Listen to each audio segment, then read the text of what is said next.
Learn how to clear the city inputs after a successful weather search. In this lesson, we want to look at how we can actually clear search inputs. Currently, after searching for a city, the city name remains inside the input field. So let's look at what I'm talking about. So if I click on search now, after the information, the weather icon and every other information has been displayed, you can see that we still need to manually clear this if we want to enter another city to check for its information by doing that manually. But in this lesson, we want to look at how we can automatically clear the input such that if we need to search for another city, we will not have to manually clear the name that we have inside our input.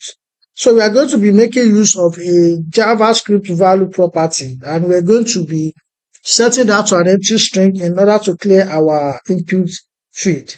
So we are going to be putting this inside where the input is successfully loading information for our weather.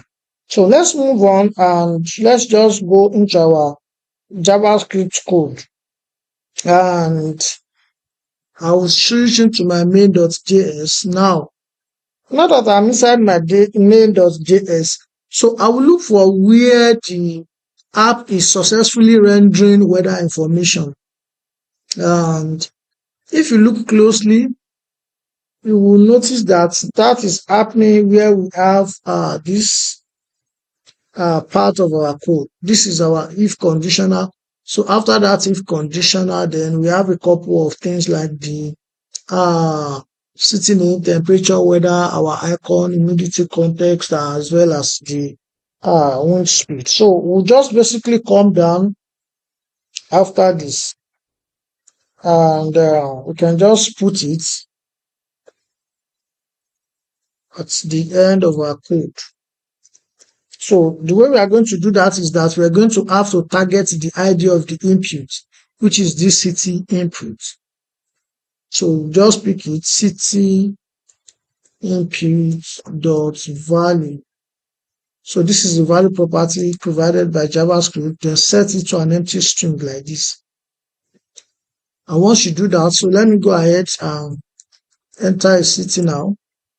And now you can see that immediately I press the enter key, then the name of the city that I typed inside that input field just disappeared. So let me just do a quick run around here because I want our app to be as clean as possible. So I'll put this together. So city name, temperature, weather, humidity, and wind. Then let me put the icon at the end as well as the input after that. So now this way my code looks more cleaner, and I love it like this. So now if I want to check for what is it called, cities successfully, then I can do that without having to clear manually. So this is Atlanta. So this is Miami. So this is California. This is Utrecht. I think there's Utrecht. Yeah, I think this is a city in Netherlands. Oh, that means the spelling is not correct. Is it Utrecht? Okay, let me use another state. Let me do maybe Singapore. I don't know if that's a state. Okay, so I can do Brazil. So what I'm basically doing is that I'm just showing us how improved our user experience has become by adding this single line of code that helps us to clear the input once we have completed our search without having to manually clear whatever that we have inside this place, and then adding another new city that want to check for its information. So successfully putting this at the end of the search helps us to clear our inputs after we have received and displayed weather information. So you will notice that it is after the information has been displayed, after we have received it, send a request and get the response that the text will be, deleted from inside the city input. And we're achieving that by just this one line of code. So this is how you can actually clear the search input after a successful request to the API call has been done.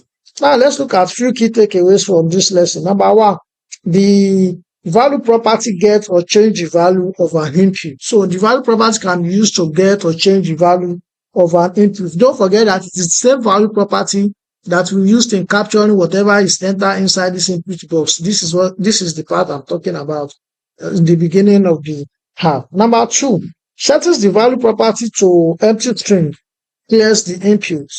Number three, we should clear the input after a successful search. Because if we don't clear our input after a successful search, some way, somehow, it actually disfigure our half. Like what I'm talking about is this. So if I comment this out, look at how this used to look before. So enter the city name, put London, and then you click search. Even though you are getting the information, then you are basically still seeing the search query inside the input box. So the clearing of that information from input box actually improve our search successfulness. And lastly, the user can immediately enter another city. So having this in place can make the user to successfully have another search. So London, do Mexico, whatever. You can see successfully we can have another search without having to manually clear what we type inside our search inputs.